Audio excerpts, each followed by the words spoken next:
going to start. So, hello, all the ships at sea. So we're going to begin with a prayer in the name of the Father, and the Son, and the Holy Spirit. Amen.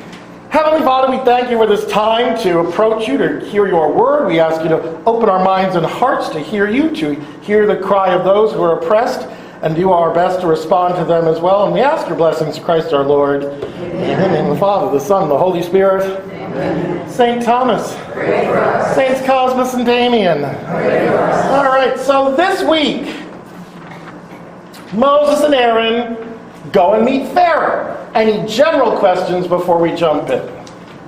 They're meeting Pharaoh. We don't have the plagues yet.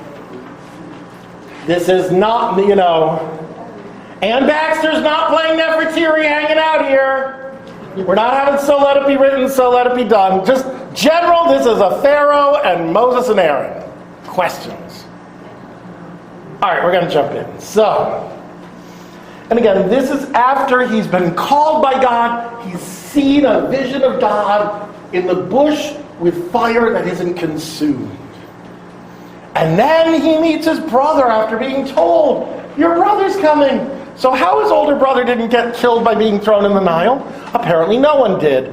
But whatever. So he's back with his brother again. And now they're going back, and they've told the Israelites as soon as they get back into Egypt, the God of our ancestors, his name is Yahweh. He's called me to set us free. And they all go, yeah, great. He was not expecting that. No fight. So they were so receptive. Now let's go see Pharaoh. This should be a breeze. Okay, now we have a problem. Chapter 5. Afterward, Moshe and Aaron came and said to Pharaoh, thus says Yahweh, the God of Israel. You all have that? Or the Lord? Okay. This is an old statement. Then it gets elaborated. So they're identifying the God for whom they speak. Yahweh. We're speaking for him, the God of Israel. And he goes, send free my people that they may hold a festival to me in the wilderness. Stop. You all have that, right? A feast. A feast, whatever, yeah. They're going to go out and have a carnival. Big barbecue, grab some rides, have a carousel. It'll be great. What's the implication? Then we're coming back. This is one of these great debates. Was the intention of God just to have them come and meet him and go back? Wait a minute. Or was God really intending them to leave all along and were lying to Pharaoh? Oh, see the dilemma? Are we just telling Pharaoh a story? Or if he had just let us go in the desert worship God, we'd have gladly come back and been slaves again? This is one of those hot button issues, and people periodically debate this. You probably haven't thought about it at all. But it starts by simply saying, will you let us go on a festival? Or God is just taunting Pharaoh and playing games. Did a bird fly in? Oh, no, it's a telephone. Okay. Is he meaning what he says? And if not, what kind of God is this who is lying? Ooh, can of worms. But it's his mouthpiece lying. And we all know, priests, So, what do we make of this? We're not entirely sure. The original request is, just let us leave for a festival, and the implication is we'll come back. Start small and work up. Well, that ain't going to work. Pharaoh said, who is Yahweh that I should hearken to his voice and send Israel free? Who is Yahweh? I don't know this God. Pharaoh's a god. Pharaoh knows all the gods. He goes to the conventions. Yahweh never shows up. He's not in my union. I don't know him. Who is he to me? And if he's a God of slaves, why should I care? But he asks the question, who is Yahweh? Who is God? That becomes the definitive question forever. Not just for him, but for the Israelites, for Moses, for us. Who is God? So Pharaoh throws the question out there. The rest of the book will be trying to answer, and who is God? And then he says that I should hearken to his voice and listen and send Israel free. So first of all, who is this guy? Why should I listen to him? And why would I ever let Israel go? He knows this isn't just to go and leave and have a barbecue and come back in. He knows this is a gone for good.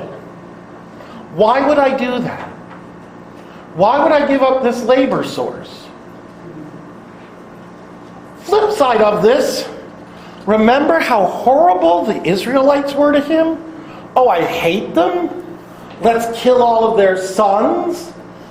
Now he has a chance to get rid of them. Should he be happy? I hate illegal immigrants. Let's deport them all. Until they serve your interests. Well, who cuts my grass? Who's cleaning my hotel room? Who's serving my food? I don't like them. I can hate them. I can bitch and complain about them all I want. But suddenly, when they're doing something I need, now I can't do without them. I can't do with you. I can't do without you. Pharaoh doesn't know what he wants. Do I want the Israelites? 1 minute I want them all dead. Now, no. Someone's willing to take them off my hands. I'm not going to let them go. Why? Because, first of all, I'm using them. There's another reason. We haven't been very nice to them. This is that when you're the bully at school, and the kid you picked on comes back in a few years, and he's 6'9", and a wall of muscles, and has money, you're doomed. So why would I let them go? Because now they can come and attack me. He doesn't know, he's just afraid to have them alive, but he doesn't want them to be there in the first place, and now he doesn't want them gone. Pharaoh's inconsistent. Yes? It's kind of a backtrack because this is the first time I've heard it mentioned about lying to Pharaoh. Could that be where the Islamic belief comes into that it's okay to lie to your enemy? Does this believe no? Does this why Islam says no? It's a Semitic belief that it's more important not to be rude to a person than to honestly tell them you look fat in that. So it's a Semitic culture. It's not just Arabs, it's all people in that region. If someone asks you a question, you tell them what they want to hear, even if it's a lie. Because it isn't a lie, it's what they wanted to hear, and it's the only thing they're going to hear. So why not tell it to them? Why cause more trouble? That's a different belief. We're just telling Pharaoh, well, let's start small, and he's going to refuse. Why? Because it's one God pitted against another God. And I'm Pharaoh, I'm going to win. So even though he doesn't like Israel, he's not going to let them go. So, Father, Yes. even God says to Moses, I'm going to make Pharaoh obstinate. Yes. So is that the fact that he's competing with... God says he's going to make Pharaoh's heart hardened, is what he tells him. Yes.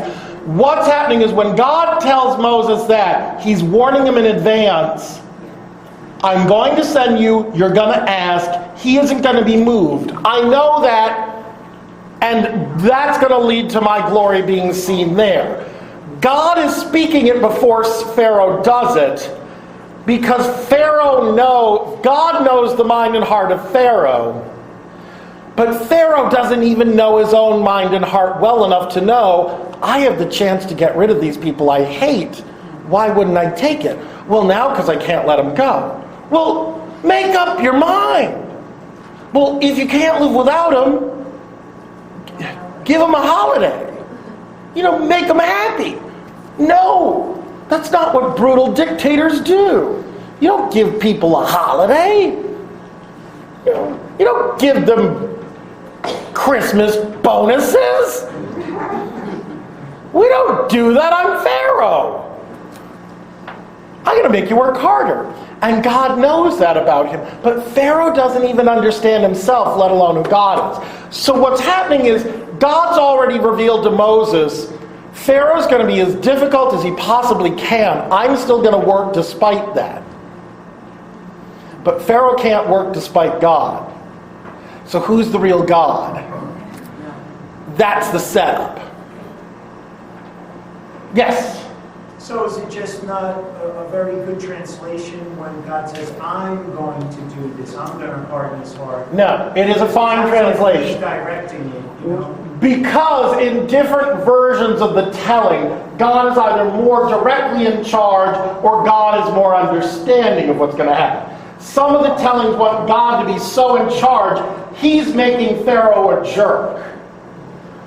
Other tellings are like, no, Pharaoh's a jerk, God just understands it. So depending on which author was writing and how omnipotent they want to make God, controlling the whole thing. But then I think that sets up a flip side of, but why would God want to make it so he has to kill people? So the more you try to make God all-powerful, it then creates other issues of, well then why would God lie to Pharaoh? Why would he make him do this? Why would God do this just to kill people? So it creates a new set of problems, and you're saying, oh no, God has to be in so much control. Well, if God is in all of that control, then God's in control of the horrible things as well. And there's always been a back and forth in how much is God in control of this Pharaoh and the hardness of his heart. And yes, you'll read, I will make his heart hardened, and in other places, he will not listen. So, depending on the telling, it's all at God's command, or God just knows what's going to happen. But there's a difference in the telling. And it becomes a problem for all of us when we want to make God so in command of everything that God rules every last thing happening. Then the question is, then why do bad things happen to good people? Why is God punishing me? See what happens? So it creates a new set of problems. That read in the Bible will spin out into lots of problems later. Why is God punishing us? Well, because you're idiots. But that's another story. Well, we're only idiots because God made us idiots like Pharaoh, can be the response. That's a really difficult part. It is a very difficult part. When you read it, it's complex, It is complex, and because it's written over so many hundreds of years from so many points of view, and they don't want to throw any of it out, it throws out there the complicated thing of why would God make Pharaoh not listen so everyone has to die? If God can control the minds and hearts of Pharaoh, why wouldn't he just make it soft and say, okay, you're gone? And so we have this dilemma. If you try to make God all-powerful in every situation, then it negates human response. And if there's no human response, there's no point of having free will. And anything I do is pointless. So my salvation or destruction is already written in stone, and you get Calvinism. It's all predetermined. Nothing you can do matters. God's going to save you or he isn't. It's written in stone. You just feel like you're making choices, but you're not. Well, that's horrible. But there's a natural tendency to want to make God in charge, sort of like, but think of it this way. When you're 2 years old, you believe your parents are all powerful and they know everything. They know you took those cookies out of the cookie jar because they can see through walls. You know, and eventually you realize, my parents are hypocritical jerks and I hate them. They don't know anything. And then you become a parent and you realize, no, they really didn't know everything, but they knew a lot more than I gave them credit for, and it was in a different way. So your understanding of your relationship with a parent changes over time. That's true of God. When you're very little, it's drilled in your head, God's gonna get you. He's like this old white man sitting with a beard and lightning bolts ready to shoot at you when you said a bad word or you went into a Protestant church. Oh my God, I'm gonna die in hell. You know, whatever it was, and you thought you were, and that's not the way it works. Well, that's one way of viewing God, and then there's another like, well, God's useless and pointless. God isn't there. Well, then that's another view, but that doesn't work either. And so there's been this complicated relationship of understanding God, and we see it in the writing of the text. So it moves from, he makes Pharaoh's heart hardened. Pharaoh's not going to listen because I'm going to make him not listen. Well, that's awful. But doesn't he want to show how mighty he was? But he wants to show how mighty he is, so that's why he's doing it. How about God just shows how mighty he is despite the stupidity and the hardness of people's hearts? That's another read. And all of it's in here, and that becomes the complicated mix of it's all been slapped in the story the way it is, and it creates bad theology. When you start thinking, God controls my mind and my heart so completely that I don't have a response, then why don't I just go out and rob liquor stores and kill people? Because if God wanted me to change, he'd do it. That doesn't work. But it is one way of viewing God. So it's all in the story, and the reason we read this and try to understand the nuances is, if you just read it, this is the other thing that drives me crazy about Christians, one of many. When Christians just start hurling you scripture quotes or some theological treatise and says, well, it says, I can find you something else that says the opposite. And if you're only doing it blindly and using that to cover some deeper prejudice or some deeper thought process that's really damaging of God so controls the world that our response is useless, that's a heresy in Catholicism. We don't believe in a God that's so absolutely powerful that I don't have a response. The whole point of Jesus coming as a human and God is so that both his humanity and his divinity both agree, yeah, I'm going to die on this cross. I don't like it. I don't want it. But it's going to happen. And the richness of that speaks volumes. If it were just, he came down, he has, like, the Gospel of John starts pushing the bounds of what's acceptable theology. Jesus never suffers in the book. Oh, this is your son, this is your mother. It's finished. Oh, I'm dead. Where's the suffering? Where's the agony? Where's the bleed? It's so devoid of that, because it's getting to the point of he's so godly that humanity is just a suit. And that becomes a heresy when it gets pushed further, that Jesus just comes in a human suit. He isn't really human, he just looks it. He put on a suit like, I would put on Armani if I had the money. Best I do is like Jones of New York. put on my Jones in New York and I show up at the fucking... Well, then I come back and I change out of that. It doesn't affect me at all. It's an outfit. Jesus' humanity isn't an outfit. It's part of him. So human response is part of the story. And we have to remember that as Christians reading this book. Don't push the God who forces this to such an extreme that you negate asking the question, well, why would God do that? And if you think you're a bad Christian for asking that, you're not. Because if you blindly go along with things just because I'm supposed to, remember that as we read this book. I'm not going to question anything. I just do it because I'm supposed to. Noah blindly went along with God saying, I'm going to flood the earth and kill everyone, build a boat. And that led him to shovel horse shit for half a year.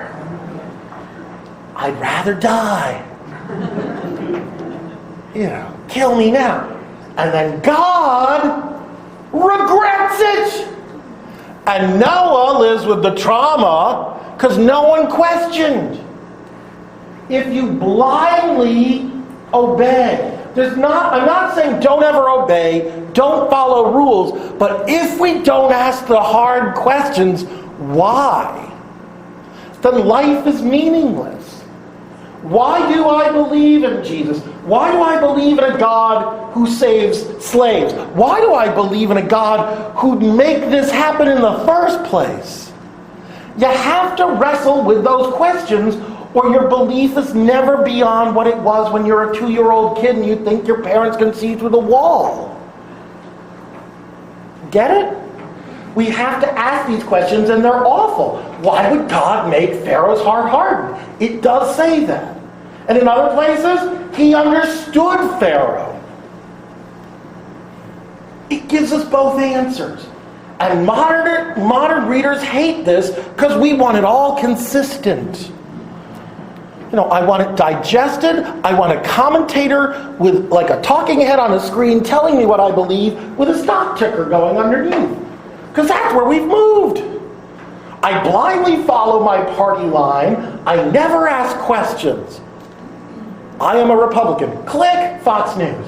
I am a Democrat. Click MSNBC. I am a this. Click turn on that channel.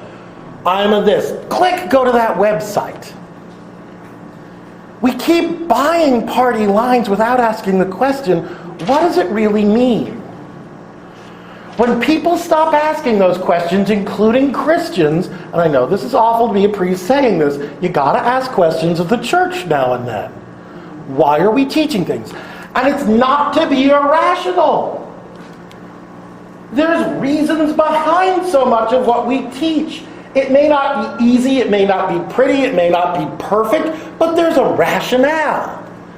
And we can't ever seriously examine it on, well, I like it or I don't. It has to require more than that. And if I don't start by looking at this book and asking the horrible questions, well, why would God do this? Then I'm not set up to do any of it. Well, another way too, why not do this to see how perseverance of the Jews, of Moses, despite all the hardships. Yes. Well, but then the question is, but are the hardships of God or are the hardships of us? That's where but yes, they have to endure hardships. But it's not just for the Jewish people. The reality is, everyone faces hardships. And until you faced a hardship, you're not going to ultimately be sure where you stand. You may think you are happy and content, and you probably are. But if you've never had to question who is my friend, number one, you live a charmed life. And number two, you have friends who are not your friends. Just being honest. When you've been through a horrible hardship, you know what matters and what doesn't. When you're sick, you learn what's worthwhile doing in this house and what is crap that can just pile up or go in a dumpster. Until we go through those things. And what's happening is the story itself is either God's forcing the events or it just happening, God is responding. And depending on how you read it, it can go either way. The reality is the Jewish people now know on whom they can rely. It's going to be Yahweh. It's going to be their God. But they don't know that yet. And these 2 chapters set us up for that. Who do you trust? Who do you follow? It makes it, you're all going to believe in the Lord, right? Well, you'd think. And that's the other thing. You would think after everything they're going to see happen, they'd absolutely believe in God. Stick with the book. You read it and you realize people are not always logical. A lot of the time we are stupid. We are very stupid. And we operate out of just habit. Even when we know better. How many of you still are complaining about going to the grocery store and damn it, they're plastic bags. Plastic bags sit in a landfill and never disintegrate. You can't recycle them. They ruin the equipment. They're really destructive. We can intellectually know that, but when I walk in the Stop and Shop, it's just easier and it's always been that way. Well, how hard is it really to take some bags out of the trunk of your car, which you should put back in the trunk of your car when you've unloaded them? Don't leave them sitting on your counter because you're not going to remember. Put them in the trunk of your car, take them in with you, fill them up, bring them back out. It's not the end of the world. And we're actually helping. But it's, I know better, but I'm still going to complain. I'm still going to gripe. And if we do that with plastic bags, we're going to do that with God. It's just the way it is. Just wait. We've already had restructuring in this diocese 2 years ago. There's another round coming. And I can tell you all, it doesn't matter where you go to church. Jesus is everywhere. These are all your brothers and sisters. It's not the building, it's not the pew, it's not the stained glass window. You know what I'm going to hear? Damn it, Father, they closed my church and I can't go and sit in my pew at my mass time. Do you still have the Eucharist? Then why are we complaining? Because it's what I know and I'm going to complain about what I know. This reality of the stupidity of humanity is the real story in this book. We are stupid, we are thoughtless, we are horrible. God doesn't need to harden our hearts. We do it pretty damn well ourselves. And flip side is, I think I'm going to be so much better than my parents when I grow up and I get out of this house. I'm never going to make those mistakes. Well, you do the same stupid thing. Or flip side, I'm going to be the complete opposite of my parents. I love this one. Well, my parents got a divorce. I'm going to do the complete opposite of what they did. I said, well, that's nice. So when you file for your divorce, know it's going to be for completely different grounds than your parents. Because doing the opposite of a failure isn't success. It's a new failure. Success is success. It's not the opposite of failure. Success is success. Life is life. Love is love. It's not the opposite of hate. And these are the dilemmas. This book will confront them. And it's honest about it, which I at least appreciate. I wish in certain spots it were cleaner and tidier, like God hardens Pharaoh's heart. Unfortunately, it's in the text. But the reality of that is, it's messy, it's difficult, it's confusing, so is life. And if I can try to make sense of it here, I can try and make sense of it in my own life as I go about day to day. Make sense? Other questions? All right, back to the book. All right. Where was I? I will not send them free. Okay. They said, Moses and Aaron, the God of the Hebrews. Suddenly now they're the Hebrews because he doesn't recognize Israel as Israel. They're just those people who babble in that funny language. The God of the Hebrews has met with us. Pray, let us go 3 days' journey into the wilderness, and let us slaughter offerings to Yahweh our God, lest he confront us with pestilence or the sword. If we don't go, we're in trouble. Please let us go. Dad'll be mad. So now they're asking again, please let us go so we're okay. Well, what difference does Pharaoh care if you get killed? Notice, I hope you all have confront us, or challenge us, or punish us, strike us. Who's the us? Well, that's the missing piece. Is us just Israel, as Pharaoh's hearing, or is the us all of us were standing here? Moses and Aaron could be including Pharaoh in the us, but making him think it only means Israel.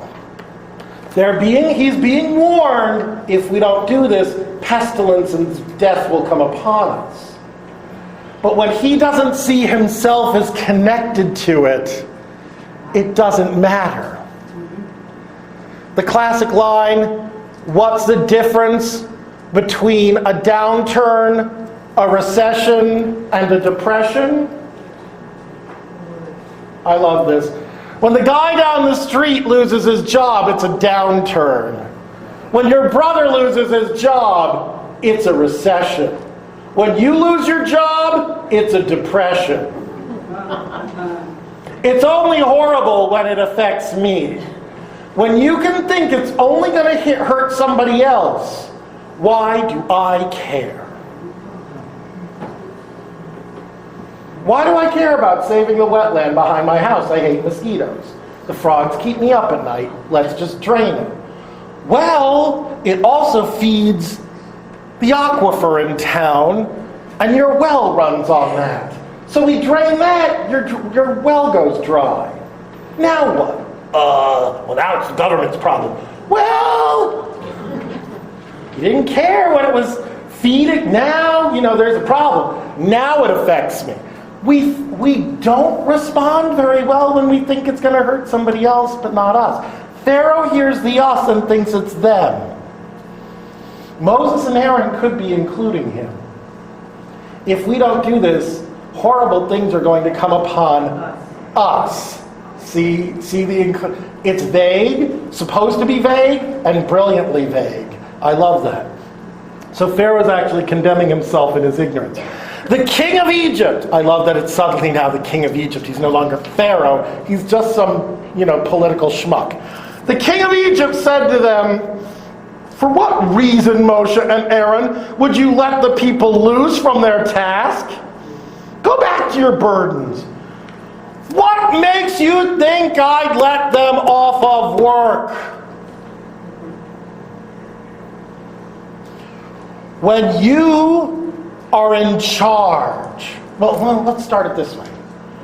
When you're just getting out of school and you've got to go out in the job market, all these bosses are incompetent idiots. They don't appreciate the people who are working with them. If they knew what they had here, they'd be kissing my tuchus. Come on! You people should be so great. And the further we go up the chain, boy, these workers are incompetent. Keep going up and up and up. You can't find any good people these days. Up and up and up and up. No one understands what a burden it is to be in charge of all the horrible people in the world. Your viewpoint changes when you go up the pyramid. And that top point of the pyramid, by the way, the imagery is deliberate. One person sitting on top of so many. is an image of a pyramid. It's the image of Egypt. The writers know this, and they're playing on it. Pharaoh's the capstone. And he rests on a base of all these others, but he thinks he does it alone, and that he's bearing their weight, not the other way around. So he's up there and thinking, why would I let any of these people go? When you're an oppressor, you think the problem is the people who are being oppressed, and that if I just beat them more, they'll just work harder. This book is brilliant in understanding the mindset of the oppressor. I don't need to know who your God is. I don't care who your God is. Get back to work. I'm not letting them have time off. Why would I ever let them do that? Get back to work. Literally, go back to your burdens. He keeps pushing on them thinking, and this is the classic oppressor syndrome, the more time they have to think, the worse things get. Just work them harder and they'll stop complaining. I'll break you. It happens with Pharaoh, it happens with dictators and oppressors over and over and over again. Just work them till they're broken. Pharaoh said, "Here, too many now are the people of the land, and would you have them cease from their burdens?" So first of all, there's too many of them. They're nothing but a pain. But if they stop, everything stops. I depend on them. I can't let them go. They're not going to get a day off. Stop asking for holidays and sick time. I don't care if you're 4 years old. Shut up and get on the machine. It's that kind of mentality. So that day, Pharaoh commanded the slave drivers of the people and its officers, saying, "You are no longer to give straw to the people to make bricks, as yesterday and the day before. Let it be that go and gather straw for themselves." Now, he's taken them away from animals and he's put them in charge of building, and they've been making bricks. You may not understand what the thing about straw is. Do you understand the straw part of this? Okay. You've all seen mud. And when mud dries, what happens? It gets hard, but it's also brittle. And if you pick up a block of dried mud and drop it, it shatters. It just breaks and turns into dust. Now, if the mud's been trampled into grass, tall grass, what happens? That thing is a solid block. Because the grass is holding the chunks together. It's reinforcement. Like, I can pour concrete, great. But if I add steel to it, I reinforce it so it can flex, it can bear much greater weight. If you add straw to mud, the bricks can bear weight and keep their shape. That's the trick. To make mud bricks with which to build, you have to add straw. It holds them together. So he's saying, no more straw. We can't make the bricks, they'll crumble. The wall's going to fall and kill us, or Pharaoh's going to be angry if it fell down and he's going to kill us. This is awful. We need to get straw. And now we have to make just as many bricks with no straw. What does that mean? Go get your own straw. This is what dictators do. I want this, and now you're not going to have the instruments with which to do your job. Ouch. Why is he doing this? Because I don't want them to have a break. No coffee time, no water cooler talk. Shut up. You have no time to sit and grumble. You're going to be too busy working. If you're too busy working, you're not going to sit philosophizing. You're not going to form a union. I'm fine. It's when people have the time to sit back and actually, breathe, you got trouble. That's his mindset. So he's making it so they have no time. And he goes on, but the same measure of bricks they must be making yesterday and the day before. You are to impose on them. You do not subtract from it, for they are lax. Therefore they cry out, saying, let us go out and slaughter offerings to our God. They're lazy. They're the laziest people on earth. These damn Hebrews, just make them work harder and they'll shut up. Does this sound familiar? This is what the owners of industry say of their workers. This is what political dictators say of their people. You don't let them go on vacation. When you have a cult, you don't let people read books, watch the news. You don't want them thinking for themselves. You don't want them thinking. You do what I tell you. And you work harder, and you work harder, and you work harder. And I'm cutting you off from anything that would help you out at all. This is what brutal dictators do. This is what abusers do. It's classic. You just keep imposing more and more hardships, making life worse and worse, and taking away whatever they have that supports them until they're broken. And they're just thoughtless automatons doing what you want. And once you can get that done, you find a way to replace them with a machine, because then you don't have to feed them. Pharaoh just keeps pushing, and his response to this, you want to go out and slaughter? You're working 2 jobs now. And I don't want anyone making 1 brick fewer than you did the day before. Great. How do you think the Israelites are going to respond now? And he goes on, let the servitude weigh heavily on the men. They shall have to do it, so they may pay no more regard to false words. If they work too hard, they can't listen to these rabble-rousers, Moses and Aaron, coming and talk to them about this Yahweh God. We'll be done with this nonsense soon enough. So I'm just going to press harder.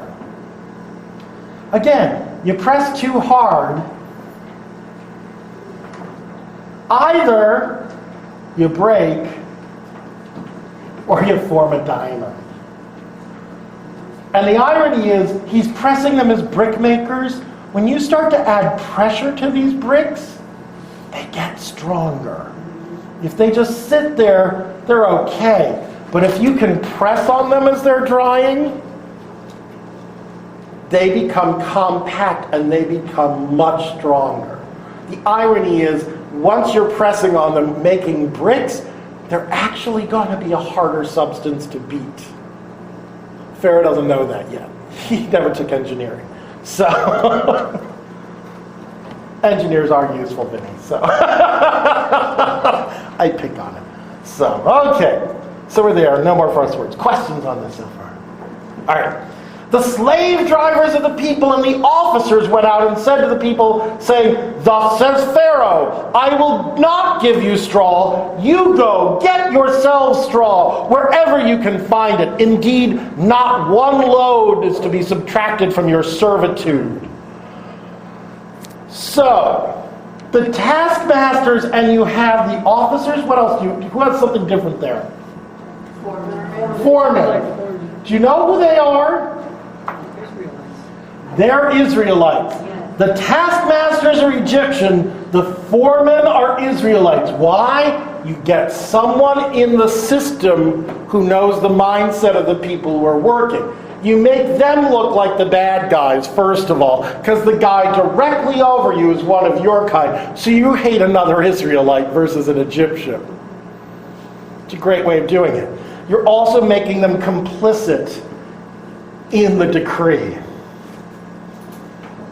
By engaging the people you're oppressing and making some of them go along with you, you're making it look like the ones who don't agree are the problem, but you're also breaking the spirit of the people who have to go to their own folks and deliver the news, you don't have any rights.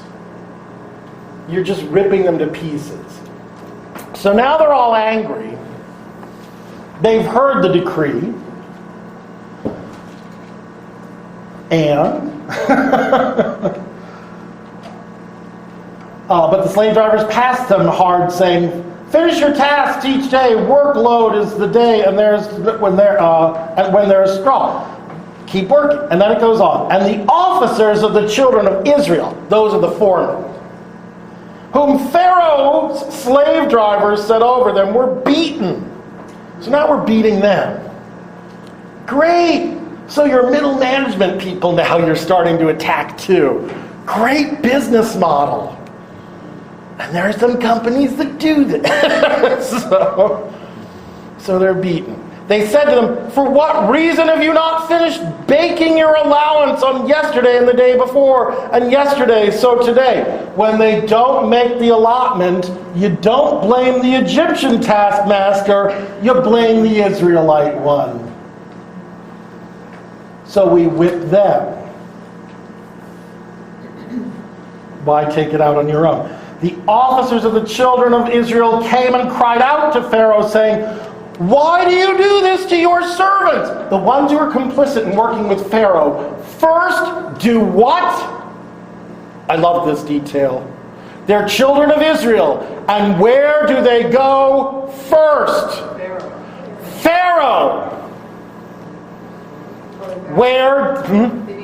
They didn't go to God. They're part of the machinery. They're not part of God. Their first reaction, work with the oppressive machinery because we're part of it. They first go to Pharaoh. They've just been beaten. What makes them think Pharaoh's going to say, "Oh, that guy was bad. I'm going to dock his pay. All of you have a week off, go to Florida." No. But they have this delusion. Why? Because they're deluded, because they've been brainwashed by a dictator. Dictators make you think they're all powerful, and these people have bought it. Pharaoh's more powerful than God. Let's go to Pharaoh first. God is the one you go to as a last resort, not as a first option. How many people do that? I'm going to do this, I'm going to do this, and suddenly when everything in your life is falling apart, "God, where are you? Why is this happening to me?" "Well, where were you listening to me before you got to this?" They first go to Pharaoh. It should tell you something of what the problem's going to be in the future. Their first response is not, "Let's ask God." No. Let's go to the oppressor.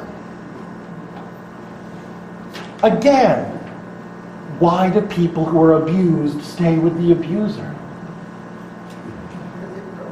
Because they're broken and they don't think they have anywhere else to go, and it's because it's all I do know. All these people know is Pharaoh. God is just a name to them. Pharaoh's a reality. That whip is real. Yes? In what way do you mean that they should belong to God? By prayer? I mean, where are they going to go to see God or talk to him? Moses and Aaron. They've already been approached by Moses and Aaron, and when Moses and Aaron showed up saying, "We're going to set you free," their initial response, these exact same figures, is, "Great! Go talk to Pharaoh." Once that didn't work well, they don't go back to Moses and Aaron. They don't trust they can get anything done. We know Pharaoh. So yeah, I understand. They don't know where to go and pray, but they know Moses and Aaron, and before we told them, "Yeah, we're behind you," but they're not. Because if they were behind Moses and Aaron, when a problem came, they would have seen them first. But instead they go to they go to Pharaoh. We go to the oppressor. When you're beaten, you don't go to the police. You usually tell the person who beat you, "Please, I'll be better." It doesn't make sense, but it's a reality.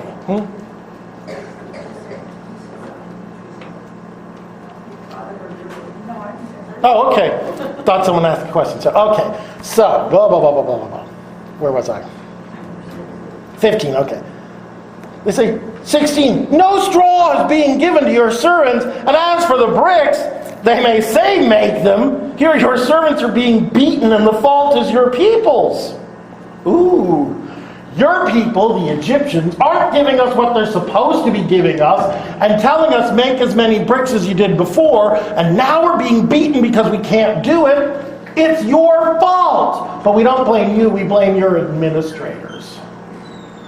So, I'm not going to tell the bishop I think he's wrong. I'll say, I think your secretary forgot to send the letter. You know, I don't blame the CEO of my corporation. I'll say, the vice president in charge of operations isn't really keeping up to snuff. You should look at that.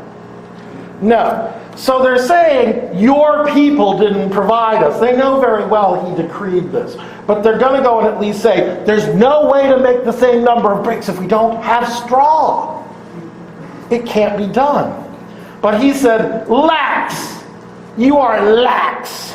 Therefore you say, let us go. Let us slaughter offerings to Yahweh. So now go, serve. No straw will be given to you, and the full measure in bricks you must give back. Lazy, and now you're bothering me during nap time? Who do you think you are? Get out of my house. Go get your own straw. I want the same number of bricks tomorrow as I had last week. Ooh. So now what do you think they're going to do? Form a grievance and mail that to Pharaoh? No, we're going to go and bitch to Moses. The officers of the children of Israel saw that they were in an ill plight, having to say, do not subtract from your bricks each day's workload, that is its day. In other words, don't take anything off the top. So they confronted Moshe and Aaron, stationing themselves to meet them when they came out from Pharaoh. I love that image. It says stationing. They just form a wall. This is what Pharaoh wanted. Between Moses and Aaron and Pharaoh is a wall of Moses' own people. I've pitted them against themselves. I've divided my enemy. I've won. They're a wall against the leaders. This opposition will crumble like they're bricks without straw. But just like the opposition will crumble against Moses and Aaron. So they confront them, and they said to them, may Yahweh see you and judge for having made us reek in the eyes of Pharaoh and the eyes of his servants, giving us a sword into their hands to kill us. Sword keeps coming up again. Remember that. Who has the sword and why? And who is the victim? They see themselves as a victim, and the sword is in Pharaoh's hands. You've given it to him. Why would God make us look so terrible to our boss? What kind of God is this? Leave us the hell alone. We're going back to work. That's what they're telling him. Moshe returned to Yahweh and said, my Lord, for what reason have you dealt so ill with this people? For what reason have you sent me? So the people yell at Moses and Aaron, and Moses goes and yells at God. Why did you even send me here? What's the point? It only made matters worse. The brutal dictator is only more brutal. He didn't listen. Okay. Since I came to Pharaoh to speak in your name, he has dealt only ill with this people and you have not rescued your people. He's only made it worse, and you're not fixing it. What kind of God are you? Remember Pharaoh's question, who is Yahweh? Moses is thinking the same thing, but doesn't speak it because he looks so sick. I can't speak that. Stutter. He can't say who is God. So he says, why'd you send me? Why'd you even send me here? He's really questioning what kind of God are you? But I don't want to get struck dead, so let's start with, why did you bother sending me in the first place? And why haven't you saved your people? The other question you hear a lot throughout the history of the world. And where is God when this happens? Sound familiar? Where was God when such and such disaster happened? Where was God such and such war, such and such pestilence? Why didn't God do anything? Why is God even making any of this happen?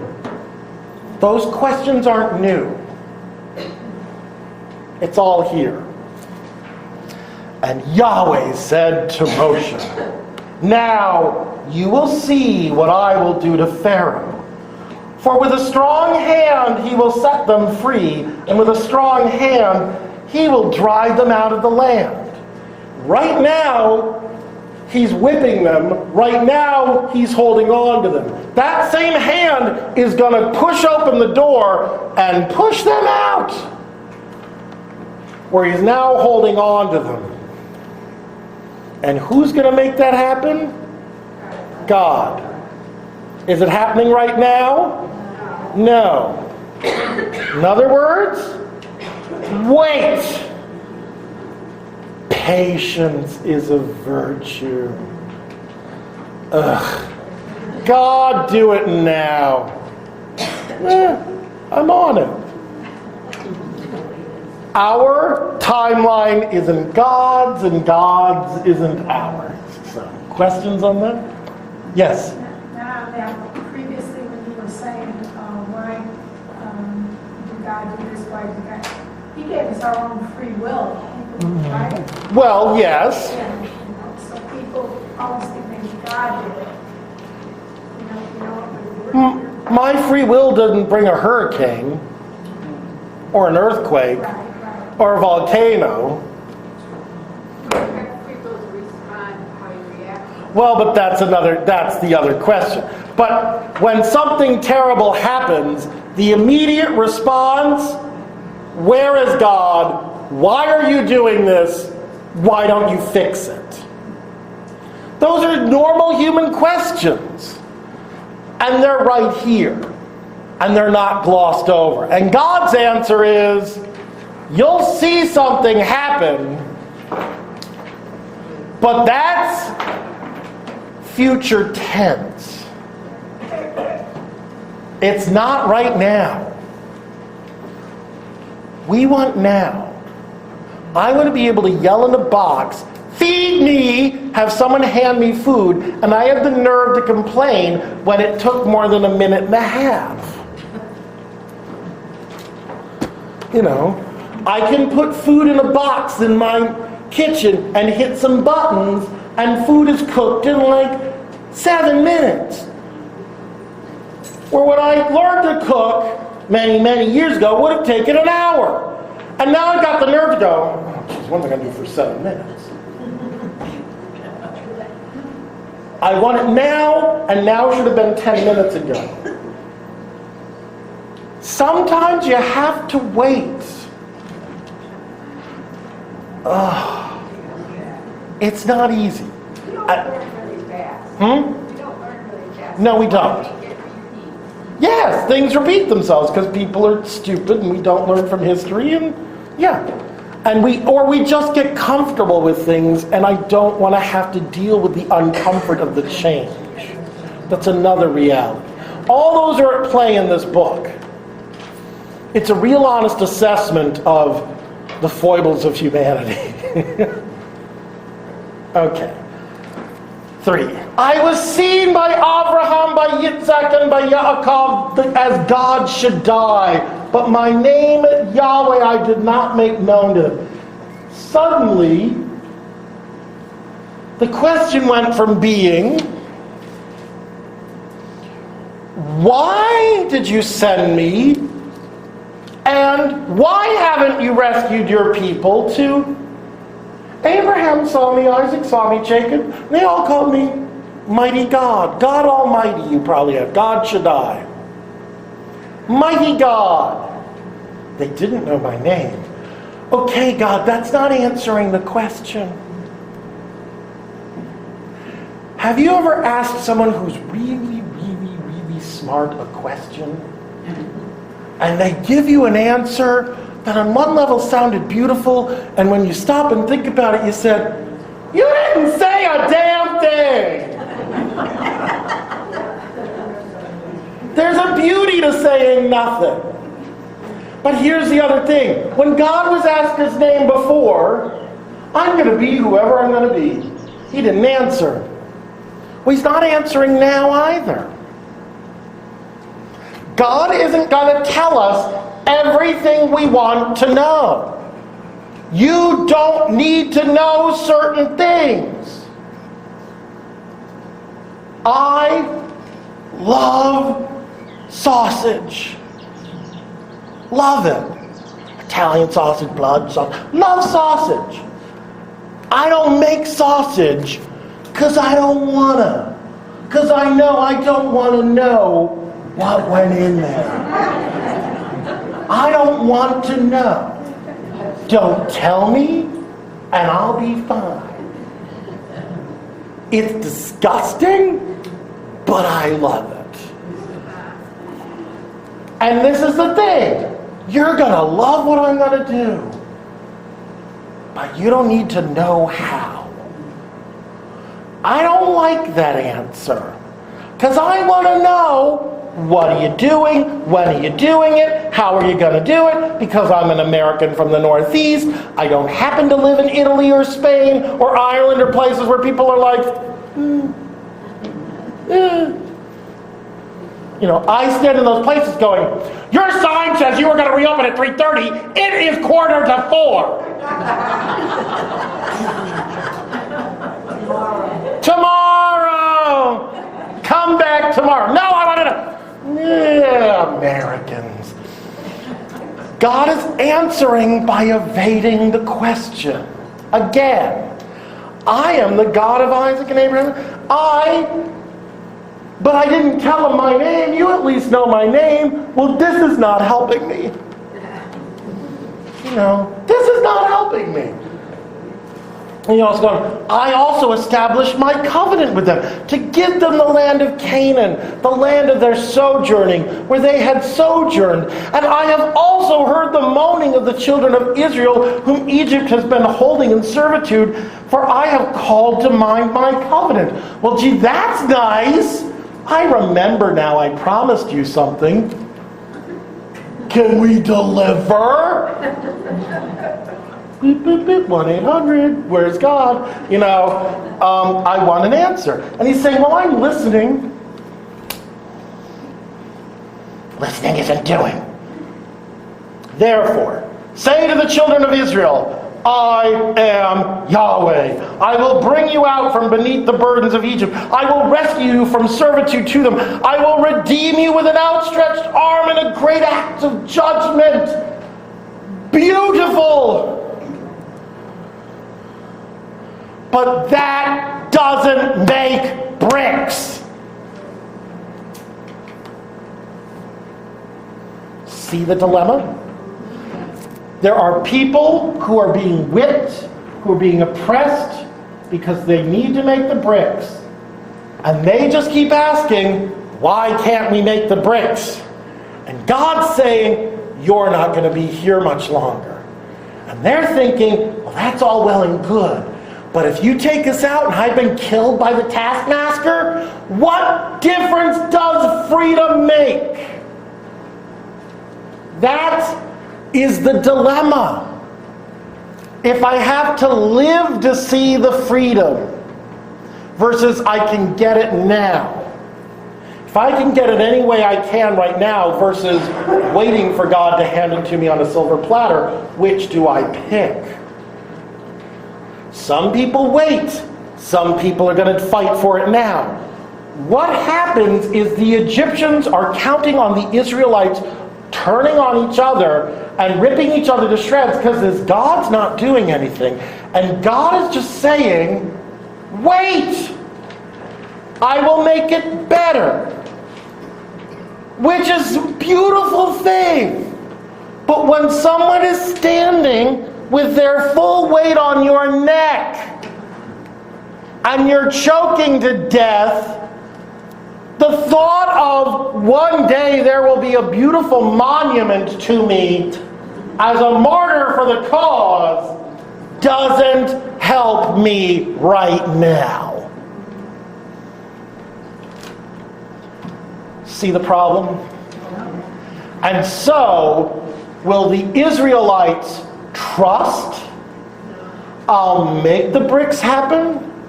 I will make this work. And I will get you out of this? Or are they going to press themselves further and further and further, and in the process give in to hate and despair? Do you let the oppressor beat hope out of you? And there is the question. God is a God of hope. Oppressors hate hope. People of God speak of hope and joy and a future. People who don't believe in that fear, terror, destruction, hopelessness. Everything is horrible. It could be the same situation and the same people, and two people looking at it will see it two completely different ways. God's looking at it as, it'll be okay. It'll be fine. And Pharaoh's there going, crush them. These people stink. Crush them. Same situation, same people. Two completely different responses. And we see that in how people respond to God. And he's just saying, I will be there. And he goes on, I will take you for me as a people. I will be for you as a God. Well, you aren't as a God. You are a God. Okay. And you shall know that I am Yahweh your God, who brings you out from beneath the burdens of Egypt. That once you know liberation, it will be so much better than if you were already okay and I just gave you more. Because here's the thing. If I give a gaming system to a kid who has no pillow, I give them a house with toys. Now, I find the richest kid you can possibly find. Here's a fully loaded Ferrari with everything you can possibly want. And they go, it's the wrong color. Crush it and get me a new one. When you have everything, you don't appreciate what you get. It's only by having nothing do you appreciate the liberation. There's a trick to this, trained as an architect. If you want something to look really spectacular in a building, you don't have people walk through a grand entranceway. You make the door as small as you can possibly make it into a room that is rather tiny, and then open it up. And then it looks that much grander. By compressing people and releasing, it makes the release more powerful. By oppressing a people, by seeing them crushed, by letting them be beaten down, and then bringing them out, they're going to be much more powerfully impressed than, you were just living in Egypt and Joseph was really good, and it was okay, now we're going back home. Okay, but why? Had they not been so brutally oppressed, they wouldn't have formed a whole. This is what God is hoping for. He wants them to stop turning on each other, stop being a wall against each other, and start being a support for each other. See the mindset at work? You still aren't there yet. You just formed a wall blocking Moses and Aaron to get to Pharaoh. You need to be propping them up so they can get in to the big house. Questions? All right. Yahweh spoke to Moshe, saying, "Go in, speak to Pharaoh, king of Egypt, that he may send free the children of Israel from this land." You're thinking, didn't we already hear this? Yes. This is God repeating his call. Why? He does that. He repeated it to Abraham many times. If the call is worth having, it's going to be given more than once. Again, something unimportant is happening in your life. Ring, ring, ring. We're having a barbecue. I hope you show up Friday. Ring, ring, ring. My wedding is in 3 weeks. You haven't responded yet. Where are you going to sit and what are you eating for dinner? Click. Ring, ring, ring. You still haven't responded to the invitation. For something more important, you're going to follow up on more. For a call that's more important, God is going to make it more than once. So Moses is being called a second time. Why? Because he's doubting. Because he's still not sure, is this God? And he needs to be reminded, remember the bush, remember the fire, hope, trust, believe you will be unharmed by this fire. Doubt, fear, resent, the fire will consume you. He's reminding Moses again, after questioning, why am I doing this? Who are you? You know who I am. Just do what you're supposed to do. It ain't going to be easy, but stay the course. Make sense? Okay. So,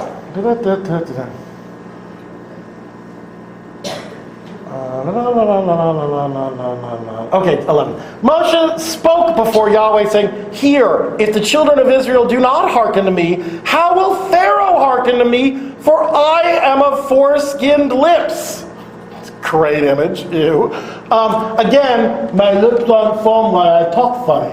I cannot speak properly. Why would Pharaoh listen to me? The Israelites won't listen to me. If my own people, your people, don't listen, why will he? The answer? Because I'm God. Duh. Yahweh spoke to Moshe and to Aaron and charged them to the children of Israel and to Pharaoh king to bring the children of Israel out of the land of Egypt. So this call is to Moses, but Aaron is there this time. So this one was written by the descendants of Aaron, the priests, to include their family in, oh yeah, we're in on it. As only a priest could do, name dropping. Yesterday I was speaking to the Archbishop at the Monsignor Sub. I don't care. And a lot of people tell me that, so I'm like, I don't care. I'm not impressed by Monsignor so-and-so. No offense. But it's, hello? Turn them off! Turn them off! So here he is. So we've had God answer, and of course, the response to that one, as only a priest could do, a genealogy. What? Oh, because they want to know who you are and why you matter. So God's speaking to Moses and Aaron, and we started with, well, who's God? The response back is, well, who are Moses and Aaron? So we get that. We're reminded of some of the family tree. Now these are the heads of their fathers' houses. Haven't we done this enough? No. Because priests just can't have enough of family trees. So, the sons of Reuben, firstborn of Yisrael, Hanok and Palu, Hezron and Carmi.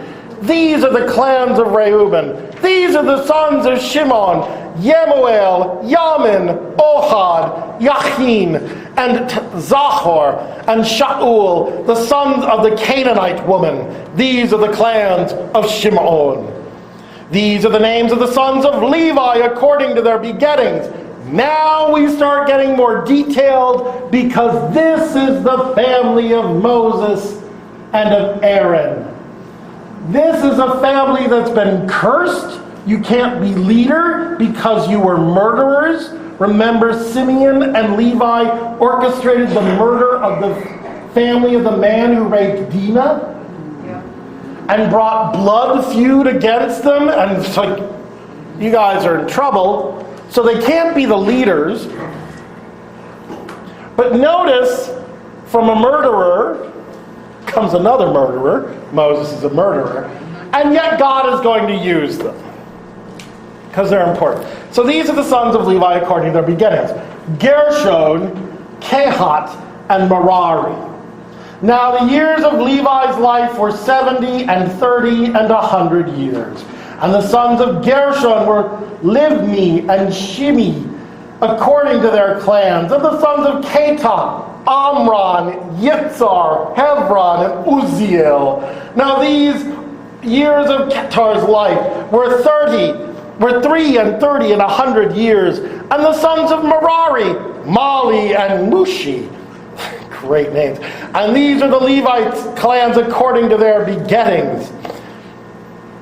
Now, anytime they tell you how old someone was, you follow that line. So it's Ketah's line that will be the ancestor of Moses. So we skip ahead back down to his family. Amram took himself Jochebed, his aunt, as a wife. Ew! However, Abraham took his cousin and or sister, Sarah, as his wife, and his brother took the niece. So this is not unheard of in this family. So Amram marries Jochebed, his aunt. So he marries an older woman. She's a cougar. And if you marry an older woman, you're not going to have as many children. We know of 3. They only mention 2, but we know there's a third. Why? Moses has a sister. She followed him when he's in a basket. This one says Miriam. Yours may have Miriam. Some texts leave her out, but we'll get into it. So here we are. So it's Jochebed. She bore him Aaron and Moshe. If yours adds Miriam, some add her. It's not there in the original. Well, we have her also as the third, where she's supposed to be older than Moses, so it doesn't make sense. No, it doesn't make sense because she's not there in the Hebrew. Because we don't include the girls. However, they've just named his mother. Again, a woman was named. Pay attention when a woman is named. So Jochebed is named. She's an aunt. And they have 2 sons, Aaron and Moshe. If they added in Miriam, someone's just trying to clean up the book. So you don't ask, who's this chick Miriam later? And what about the girl who followed the basket? Miriam. The stories don't line up, and some translators throw her name in here. It does not exist in the original. Now the years of Amram's life were 70 and 30 and 100. Ta-da! So he's dead. 200 years old. See, mine says 130, wait a minute. 137. 137, yeah. Yeah, well, 730. 70 They count from the lowest to the highest. It's a Hebrew thing. You go from backward. They read left to right, so they give numbers left to right too. So if you live to be 137, they say you were 3, 30, and 100. Yeah, but they say 7. Yeah, no, 7. 7, no, but you weren't listening. 7 and 30 and 100. Oh, all right. So 137. It's Hebrew, it's backwards. Okay? Just deal with it. Everybody has a different way. It's I am the Lord your God, listen to me. Okay. So these are the sons of Yitzhar, Korah, and Nepheg, and Kiri. Please remember one of those names, Korah. Much later in the story, this other Levite will try to usurp power because he's from the right tribe, wrong clan. The sons of Uziel, Mishael, Elzaphan, and Sitri. Sitri, what's for supper tonight? Before Siri. Arahan took himself Elisheva, daughter of Amminadab, Nahshon's sister, as a wife. She has a name. Who doesn't get named as marrying and having children? Let me keep reading. So it was, Abraham took, by the way, her name is, it's a play on God's name. God is blessed. Something along those lines. So she gets a name. So if she's named, what about her children? They're going to be blessed like Sarah's and Rebecca's and Rachel's. They're going to be blessed children. So Aaron's wife has children. She's highly blessed. Why? Well, we'll get into that. Now this, she bore him Nadav and Avihu, Eleazar and Itmar. Okay. Now Korah, the son of Korah, why are we back to Korah? Again, he's important. Asher, Elkanah, and Aviasaph. These are the Korite clans, inserting themselves into Aaron's family, where they don't belong. Remember that. This will come back later. Eleazar, son of Aaron, took himself one of Putiel's daughters for himself as wife. She bore him Phinehas, or Phineas. These are the heads of the Levite father groupings according to their clans. So we have Aaron, and now we have Phineas, his son, and he gets married to Putiel's daughter. When did Pharaoh start? That name is Egyptian, and so is Phineas. His name is Egyptian. It's not of Hebrew origin. Phineas is of an Egyptian origin. His in-law is of an Egyptian origin, at least in name. Phineas will become obsessive about Jewish purity, Hebrew purity, Israelite purity, not being infiltrated by foreigners. Why? Because there'll be a question of his own purity because of the name. You've got a name that's been pure, not pure, it's not one of ours, so he's going to compensate. And he marries into a family of people who are very Egyptianized. And like anyone else in that situation, are going to overcompensate. He is also the primary line of the priests. Now, these are the Levite fathers according to their groupings in the clans. Is someone missing? Thank you. Moses is missing. Why? Because the priests wrote this.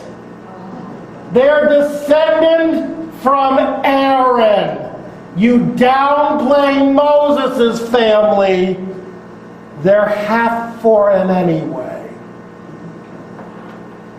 You know, she's a Midianite. And you play up the proper elder Israelite son married to an Israelite daughter with an Israelite name. Now we screwed up with the kids, but it's telling us why Aaron's family deserves certain rights and privileges, and during the Babylonian captivity, when they're trying to reassert themselves as having authority, even though there isn't even a temple anymore, they're giving you the reason why, because we belong. We've been here since the beginning. They, by the way, happened to skip dozens of generations to make that work. Aaron is not the grandson of Levi, or the great-grand. They skipped some generations to get to 400 years and made people super old. But they're trying to show you we're so closely related to the ancestors. We're that much closer to people who matter. Aaron is closer to this stuff. His family is closer. Listen to Phineas. Get it? It's a setup. This is the Aaron and Moshe to whom Yahweh said, "Bring the children of Israel out of the land of Egypt by their forces." By the way, suddenly, it's not just God is speaking to Moses. Now he's speaking to both. Only a priest will tell you that.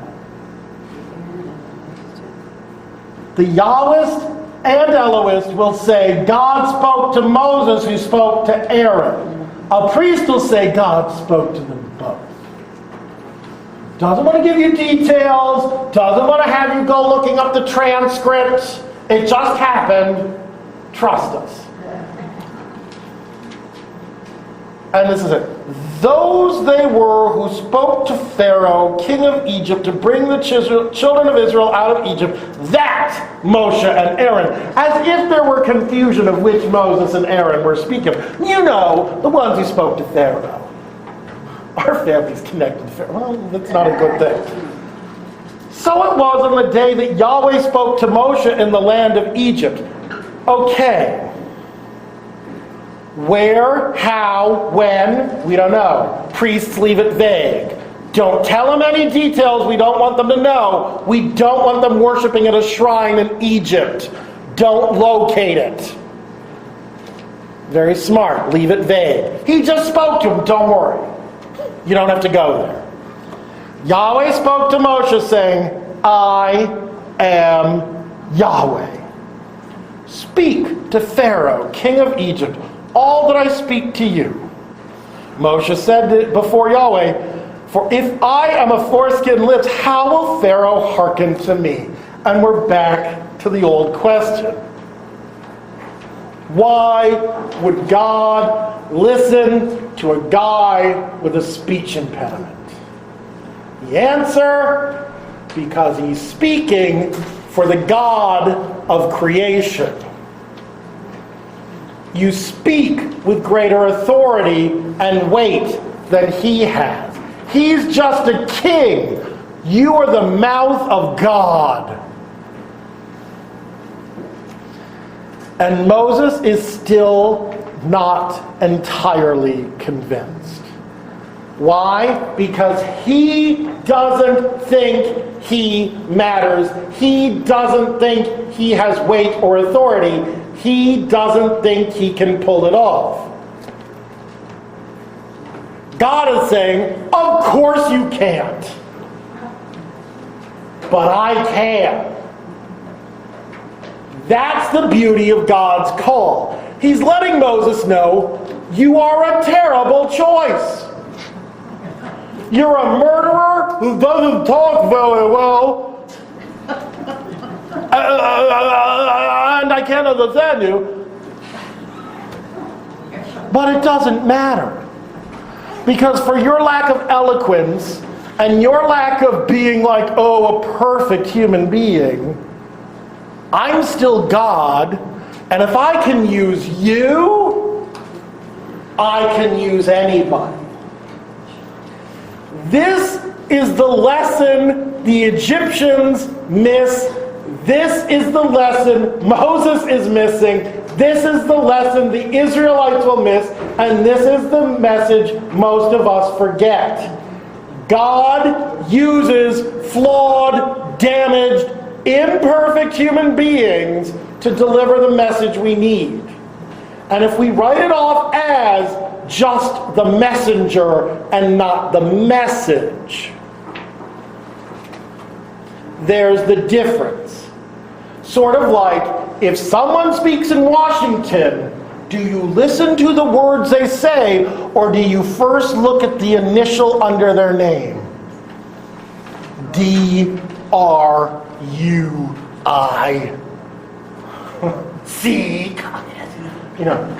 Do I look at the initial and let that speak to me, or do I let the message make sense?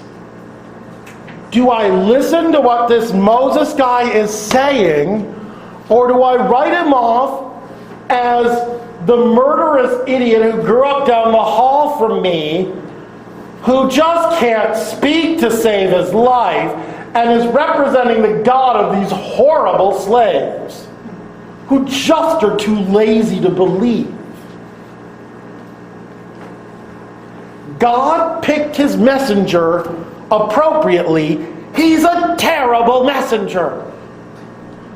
Again, stop picturing Charlton Heston.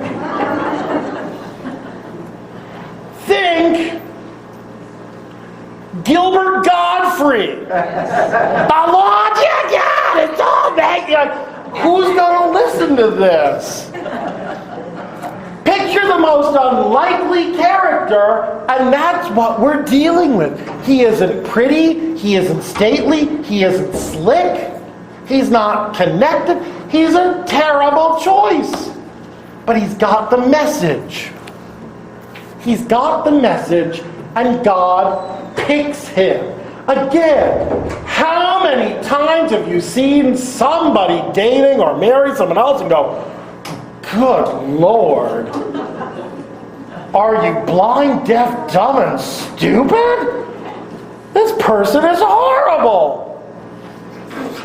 Have you ever counseled And people?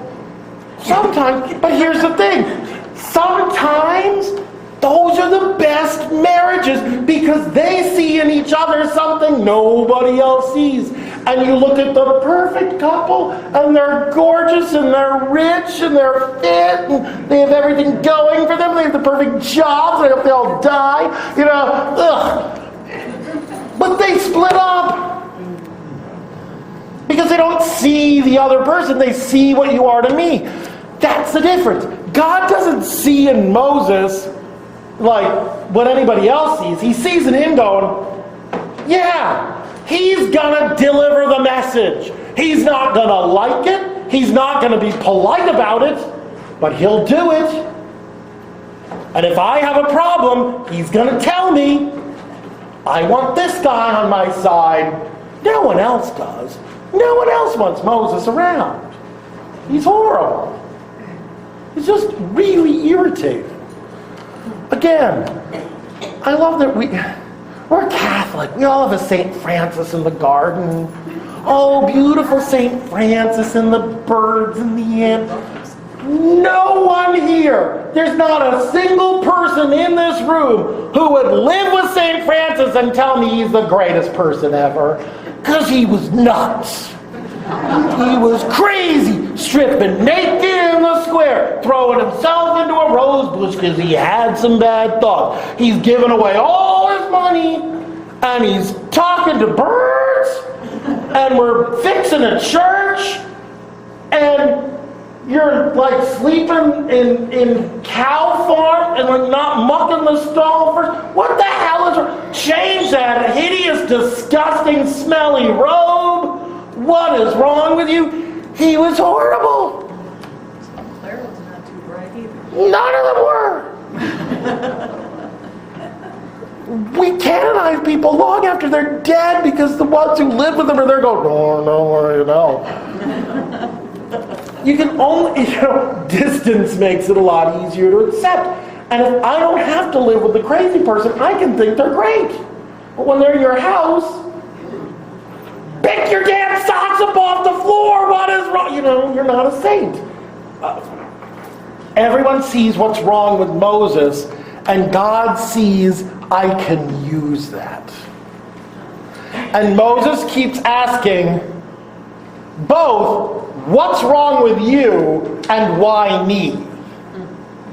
He's constantly trying to avoid what's coming. He's constantly trying to evade the call. He's constantly trying to talk God out of picking me. I can't do it. I don't want to do it. Well, God doesn't take no for an answer.